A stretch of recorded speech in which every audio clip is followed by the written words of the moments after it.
The just energy transition, youth employment and technology came into sharp focus at this year's edition of the Mining Indaba. The annual event attracted close to 9,000 delegates where obstacles facing the industry were discussed. Business reporter Ntokozo Khumalo has the details. The Investing in African Mining Indaba has concluded for 2023 with just energy transition talks dominating most of the discussions. President Cyril Ramaphosa called on the industry to continue investing in South Africa as well for improved partnerships on the continent. South Africa is home to some of the most experienced miners in the world with unparalleled expertise, unparalleled knowledge and the capacity for innovation, as I've been saying.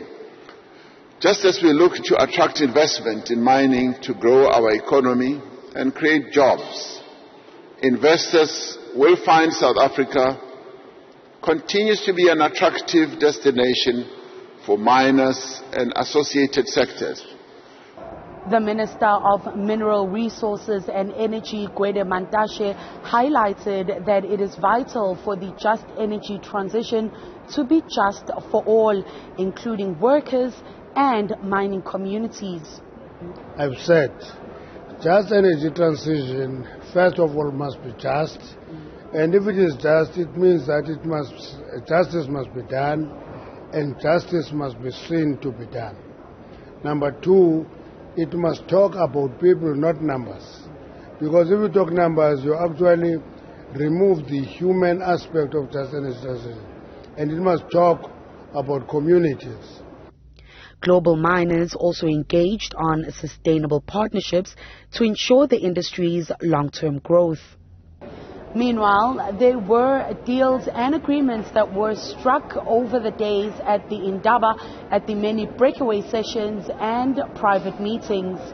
Leading Saudi conglomerate Al Rushayd Group inked partnership agreements with 4 international private firms specializing in mining services, drilling technology solutions, industrial auctions, and geotechnical solutions.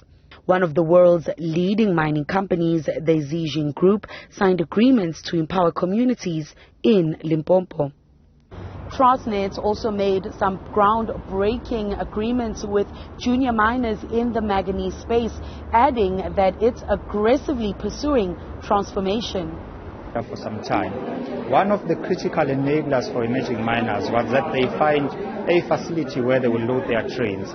We've been very vocal publicly to say we are in the process of allocating capacity to emerging miners, but even in doing so, we've been limited by the ability of the emerging miners to invest in a loading facility which could cost up to hundreds of millions of rands, which emerging miners obviously would not have. So what has been signed here today is that Kalahadi, led by Ms. Daphne Mashile-Nkosi, have come to the party and have offered their state-of-the-art rapid loading station for access to emerging miners whom we have allocated capacity to but did not have the investment to load.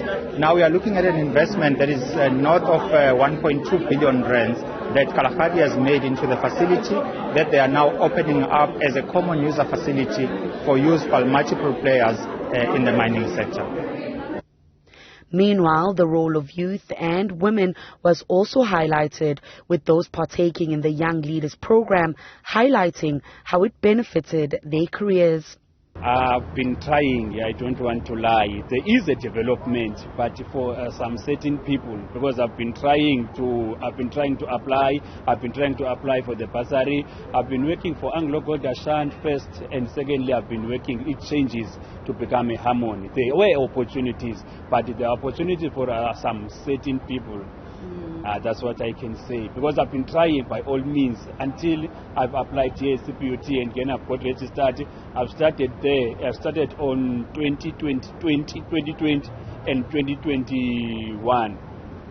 Sorry, I started on 2021, and then it was 2022. I was supposed to do my third year to this year. I suppose I'm finishing, but I've dropped out because I didn't have the money. The university is just asking the money. The NSFAS, they said I've exceeded the N+2 rule. They cannot fund they cannot find me because I've exceeded N+2 rule. Although there was criticism that there's nothing new that came out of the event, delegates say they look forward to reconciling ideas during this and next year's events. For Newzroom Afrika, Channel 405, I'm Ntokozo Khumalo in Cape Town.